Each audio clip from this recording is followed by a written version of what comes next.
राजस्थान के छोटे से गांव धनिया में रहता था एक गरीब किसान रतनलाल। खेत में दिन रात पसीना बहाकर किसी तरह 2 वक्त की रोटी जुटाता। उसकी पत्नी बानो और एक बेटी गंगा थी जो 12 साल की थी। गंगा स्कूल में पढ़ने जाती थी, लेकिन उसके पैर नंगे थे और किताबें पुराने कागजों से लिपटी हुई। पर उसकी आंखों में कुछ था, एक सपना जो उसके खेत के सूखेपन से कहीं ज्यादा हरा था। बापू, एक दिन मैं मास्टरनी बनूंगी। गंगा अक्सर कहती, बिटिया, तेरा हौसला ही मेरी पूंजी है। एक साल ऐसा आया जब बारिश ही नहीं हुई। खेत सूखे, फसल जली और कर्ज चढ़ गया।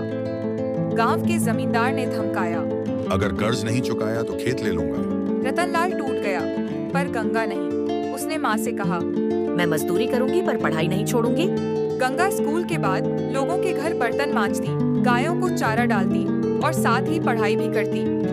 गांव के मास्टर साहब उसकी लगन देख दंग थे। उन्होंने गंगा को ट्यूशन देना शुरू कर दिया। बिना फीस के गांव में बातें होने लगी। बड़ी हुई बिटिया खेत में काम करे या ब्याह कर दो, लड़की का क्या है। रतनलाल पर समाज का दबाव बढ़ा, लेकिन जब वो गंगा को यह बताने गया, उसकी बेटी चुपचाप अखबार में छपी अपनी कविता दिखाने लगी। बापू की आंखों का सपना हूँ मैं, मिट्टी से निकली उम्मीद की किरण हूँ मैं। उस दिन रतनलाल ने अपनी बेटी के सामने सिर झुका दिया।